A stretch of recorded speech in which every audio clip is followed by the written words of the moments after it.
que tu vê assim a nível de desafio?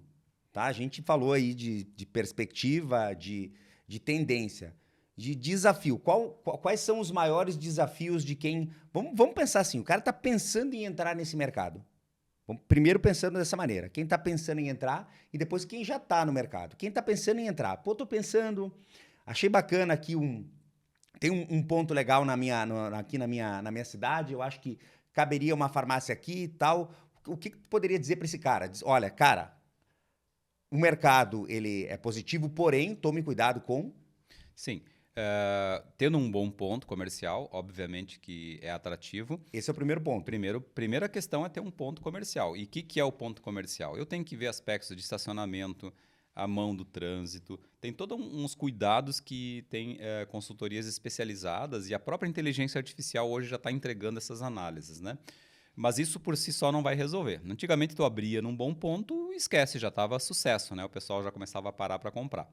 Hoje não. Hoje eu estou já concorrendo com marcas estabelecidas, com empresas que têm lá os seus milhões de investimento em marketing. Então eu tenho que pensar em boas estratégias de captar esse cliente, de fazer a retenção desse cliente, criar uma fidelização e criar uma atração, alguma coisa que eu me diferencie dos concorrentes. Tipo, eu vou ter uma sessão lá de mães e filhos. Então, ponto comercial. Ponto 2, uma proposta única de valor, uma atração que só ele tem. Uma farmácia temática, né? Então ela vai ter todos os produtos, mas ela vai ter algo que ela tem diferente. Seja um setor das mães e filhos, seja um setor para o tratamento do idoso, seja um setor de cosméticos, alguma coisa que ela possa usar como especialista nesse setor, né? E depois, a partir daí, começa a questão da gestão. Hoje não é mais para amador. Hoje o cara que entra nesse negócio não basta ser um farmacêutico formado, ele tem que ser um gestor de negócios, um empreendedor que vai estudar a fundo, vai se mergulhar nessa ciência do varejo farma. Pro cara que tem experiência já é difícil. Já é difícil. Então ele vai concorrer com as feras do mercado, né? Hoje, o índice de mortalidade que o Sebrae divulga, de 70% das empresas não sobrevivem a partir de X anos, alguma coisa assim. Tem esse índice de farmácia também? Em farmácia também. Em farmácia, a gente tem aí 40% de índice de mortalidade. É um pouco menor que a média geral do varejo, mas mesmo assim é alto. Também é maior, né? Cada 10 mil farmácias que abrem, 4 mil não subsistem, né? Mas é um número, vamos dizer assim, só para a pessoa ficar alerta. Não tem hoje negócio de qualquer tipo que não tenha que ter uma demanda muito grande por conhecimento, por cuidados, né? Hoje o empresário ele tem que ter uma dose de neurótico, né? Ele tem que ter uma dose de TDAH, porque ele não pode ser acomodado. Ele tem que estar o tempo inteiro ligado em tudo que está acontecendo. E isso é uma mudança, né? De certa forma, nos últimos anos para cá. E encontrar o empresário que tem essas características aí e aplicar isso num segmento em que exige muita tecnologia, muito conhecimento, né? Não é um comércio inconsequente, não digo, mas um comércio trivial, um comércio de algo que é supérfluo, né? A gente está falando de higiene pessoal, necessidade diária, nós estamos falando de saúde, de tratamento. Então, toda a família brasileira, a família de qualquer lugar, especialmente aqui no Brasil, porque a farmácia é uma cultura nacional. Então, por isso que tem tanta farmácia, porque as pessoas usam a farmácia como uma extensão de várias coisas na casa dela, né? Então, a pessoa tem o costume de comprar higiene e beleza na farmácia, não tem costume de comprar no supermercado. Então, a farmácia, sabendo disso, esse empresário que está entrando vai privilegiar essas áreas. Hoje, começar uma farmácia com uma metragem pequena, só se for uma coisa muito específica. Mas, se não, tem que ter uma metragem para contemplar esses setores que eu estou comentando agora, né? Setores temáticos. Só para a gente, dentro dessa mesma pergunta, são os desafios. Mas quanto que, em média, o cara gasta? Vai lá, o cara está começando, ele está pensando... Pô, estou pensando numa farmácia, entendi os desafios... Mas o que ele precisa de dinheiro para colocar nesse negócio em média? Tu tem ideia? Ele pode começar um negócio com 200 mil ou com 1 milhão ou com mais, né? Dependendo qual é a expectativa dele de faturamento. Então, uma farmácia pequena, vai lá, tu deve ter mais ou menos um padrão Uma aí, farmácia pequena aí de 70 metros quadrados, né? Isso. onde ele planeja vender R$ 200.000, né? Vai Tá. ter lá seus 6 funcionários, 7 funcionários, nessa metragem quadrada, para vender 200 mil, entre instalações, deixar a farmácia pronta para operar sem dívidas, né? Porque hoje não se concebe mais eu começar uma farmácia para vender 200 mil, que eu preciso ter em torno de 200 mil de estoque, né? De estoque de mercadorias. Além dos 200, eu tenho que ter mais 200 em estoque. Tu tem que ter 200 para fazer a instalação da farmácia, né? E mais o Móveis, preparar o ambulatório, preparar toda a ferramental, computadores, equipamentos, né? Mais outros 200 mil Pro software. de estoque, o software também. O 200 software mil não vai pro usar software. muito, não vai usar muito dinheiro aí. Mas ele vai fazer esse investimento de 400 mil, 450 mil reais, visando um faturamento de 200 mil, sabendo que ele não vai faturar 200 mil no primeiro mês, nem no segundo mês, Claro. né? Ele vai ter uma escala de crescimento e nesse período ele vai ter custos operacionais, porque pode computar que ele vai ter os funcionários, mas não vai ter venda suficiente para aquele renda per capita que eu comentei lá no início, né? De 20 mil, depois 30 mil reais, o ideal. Mas ele vai ter que pagar o pessoal para trabalhar, vai ter Claro. que pagar o aluguel da sala. Então, ele vai ter um período aí de 6 meses a 1 ano de maturação.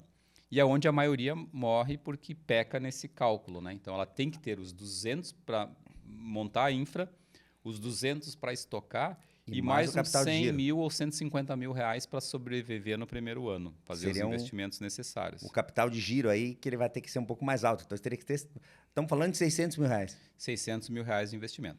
Então, isso é muito diferente de uns anos atrás. Na minha época, a gente começava sem nada.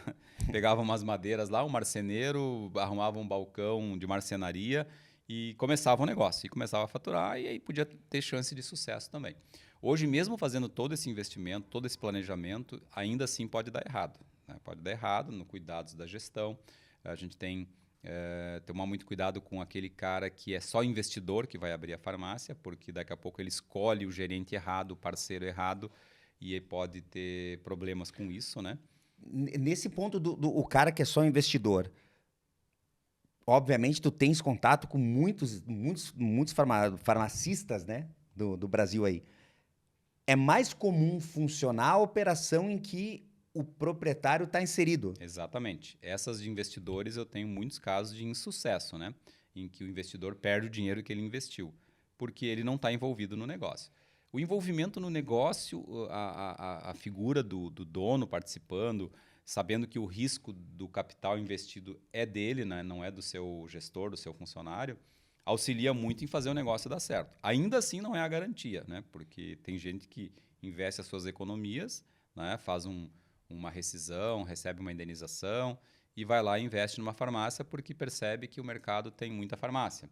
Sim. E aí não toma os cuidados devidos, não faz a lição de casa conforme tem que ser feita e acaba perdendo todas as suas economias aí, às vezes, de uma vida, né? Porque 600 mil, muitas vezes, é a economia do cara da vida Tá toda, louco, né? tem gente que não ganha isso na vida. Não ganha isso na vida e acaba gastando, né? Ou acaba se desfazendo de algum patrimônio, algum imóvel, alguma coisa, e depois Sim. fica no prejuízo. É Então, comum isso acontecer e tem que ter muito cuidado para que não aconteça. Então, se cercar de um bom planejamento financeiro, seja com auxílio do Sebrae, seja com consultorias renomadas, assim, né? Porque também existe muita gente mal intencionada ou gente que vende, mas não entrega, né? A consultoria.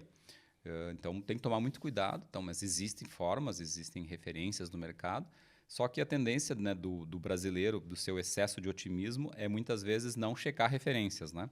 Pega alguém que está ali no mercado, faz uma boa propaganda, um bom marketing, publicações maravilhosas e depois, na hora de entregar, não entrega. Mas não é os 600 mil dele que está em jogo, é o do empresário, né? É do investidor.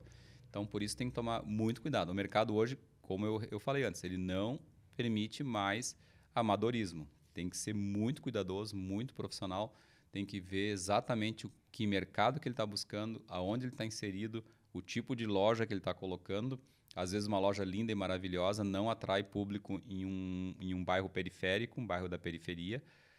Então esse cuidado é importante. Não é Não é que nem uma grande rede que abre uma filial, investe 1 milhão e não dá certo, ele vai lá, simplesmente fecha, vai embora e abre em outro lugar, né? Sim. Nós estamos falando aqui, às vezes, das economias de uma vida inteira, né? Então, para a gente resumir, vamos lá. Ponto número 1, ponto comercial. Número 2, o capital de giro. Capital de giro, Número 3, conhecimento em gestão. conhecimento em gestão e se cercar de alguns especialistas que possam auxiliá-lo a definir qual que é o público-alvo adequado para aquela localização. Uma vez definido o público-alvo, também o mix de produtos tem que ser adequado. Veja que é uma ciência, né? Então, Sim. Não é se bem a assim, pessoa não. não conhece isso muito bem, ela vai se posicionar de forma errada e o mercado é implacável, né? Ele não tem dó de ninguém. Ele Sim. simplesmente exclui o cara e ele tem que fechar a loja e ter o prejuízo. Então, por isso é muito importante ele pesquisar muito e se cercar desses especialistas. As redes associativas, elas têm auxiliado bastante nisso, né? Eles auxiliam nessa pesquisa, eles auxiliam no planejamento, mas como eu disse antes, quem vai entrar com dinheiro e quem vai ter o benefício ou o prejuízo é o empresário, é ele que tem, no fim das contas, que é o responsável, né? Não, Sim. pode até existirem outros culpados pelo insucesso, mas quem vai sofrer com o resultado é ele, né? Sim, entendi.